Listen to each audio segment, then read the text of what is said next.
I'm Senior Master Sergeant Paula Tudor, the Superintendent of Knowledge Operations Management for the 707th Communications Squadron. As key spouses for the 70th ISR Wing, you're a critical part of our team and our mission. With your appointment as key spouses, you'll be provided personal information about our airmen and their families, and it's important that you understand the responsibilities you have to protect that information from unauthorized use and disclosure. So with that, we're going to begin our Privacy Act training. We'll talk about how it relates to you as key spouses and personally identifiable information, which you'll hear me refer to as PII. We'll talk about the Privacy Act statement and recall and personnel rosters and the appropriate handling and safeguarding of Privacy Act and PII information and the penalties for mishandling said information. So with the Privacy Act of 1974, we've all heard of it. What is it?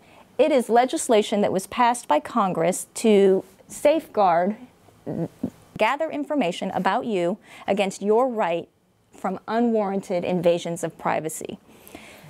So, real easy. We all know that the government's collecting information about you. You need to know three things. A, systems of records are being maintained with your personal information, and that is certainly true in the military environment. You need to know that as key spouses what you can and cannot release about someone else, and just as important, how to protect and properly destroy records containing the Privacy Act information. Key spouses in the Privacy Act. We need you to know that you'll have access to privileged information about airmen and families in your squadrons, and that you have a direct impact on our mission readiness and our operations. And you will have access to need-to-know information that must be protected. Your appointment as key spouse is an official appointment in writing by the squadron commander. And so with your appointment, you're going to be entrusted with a lot of information. Personally identifiable information. So this list is not all-inclusive. As you can see, personally identifiable information is information that singularly or collectively can lead me back to you. It's your name, it's your social, it's your date of birth, your home of address. If I have this information and I'm the bad guy, if I have one piece or two pieces, can I find you? Personally identifiable information. So the Privacy Act statement. As key spouses, you'll be provided with rosters containing personal information about airmen in your respective squadrons and their families. On occasion, you might need to collect or disseminate information that would be considered PII. If you're collecting that information, you need to make every effort to collect it directly from the affected individual. And if you cannot collect it directly from said person, you can collect it from a third party if they are disclosing it within the parameters set forth in the Privacy Act statement. So this statement, whether you realize it or not, you've seen it 1,001 times. This statement is on every single one of those documents because they have to give it to you verbally or in writing if they're collecting your personally identifiable information. You need to understand that it has 4 parts. The first part is the authority. It tells you what federal statute or executive order authorizes the collection of that information.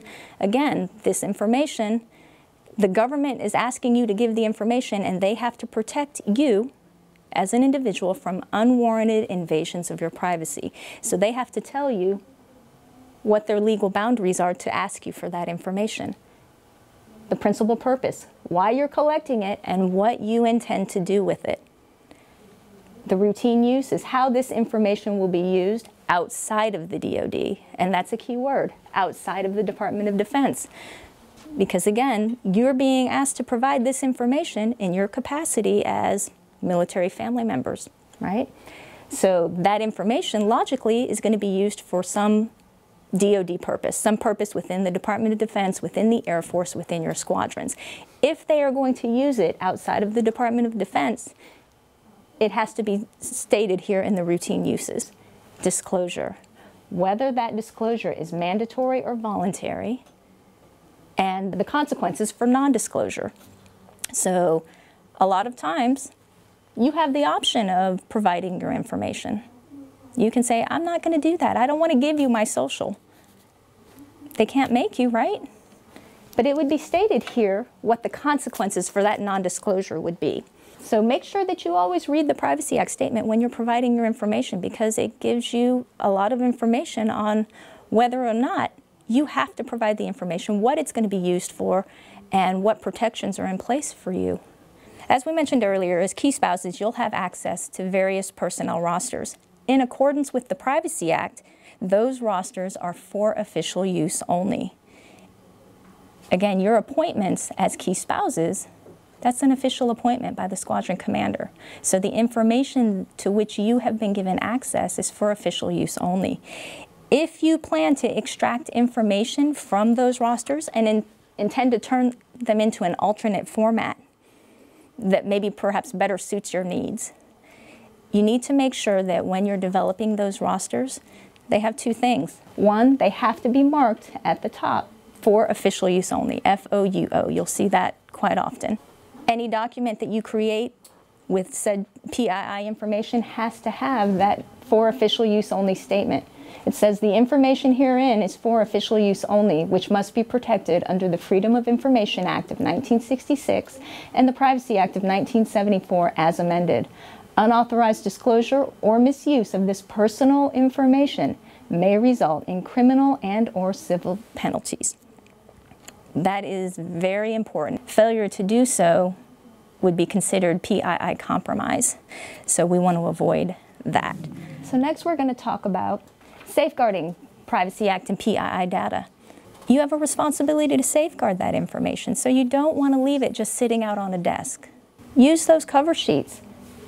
Again, the most important thing I need you to understand here is need to know. People who do not have a need to know should not have access to this information. With the PI, a lot of times in your capacity as key spouses, you will be emailing information back and forth, right? That is one of the largest communication platforms that we have. You don't have the safeguarding principles that we have on the military side. We're allowed to digitally sign and encrypt our information, but those tools aren't available to you. It doesn't absolve you, however, from ensuring that you apply the appropriate protections. Password protect your documents. Make sure you control your distribution group to those who have a need to know. Send them to individuals. If you need assistance with how to password protect documents, sending them via email, every squadron has a Privacy Act monitor, and he or she can assist you with that. So now we've talked about PII, we've talked about handling of it, we've talked about transmitting it via email, we talked about collecting it and the need for the Privacy Act statement. So now that we've got all this information, what do we do with it when we're done? You need to make sure that when you destroy it, it cannot be reconstructed. A lot of different options. Burning and melting. We're probably not going to do that in the home environment. One of the most popular is shredding. Make sure you have a good shredder, because a lot of times they have shredders that come in all different forms. The smaller that you shred your document, the less chance that it can be put back together. Empty your recycle bins on your computer. You are responsible for safeguarding Privacy Act information. Failure to do so, or by compromising someone's information, it's subject to a misdemeanor and up to a $5,000 fine. Know that we're here to support you. We appreciate what you're offering to our team, and together, we're all going to protect each other.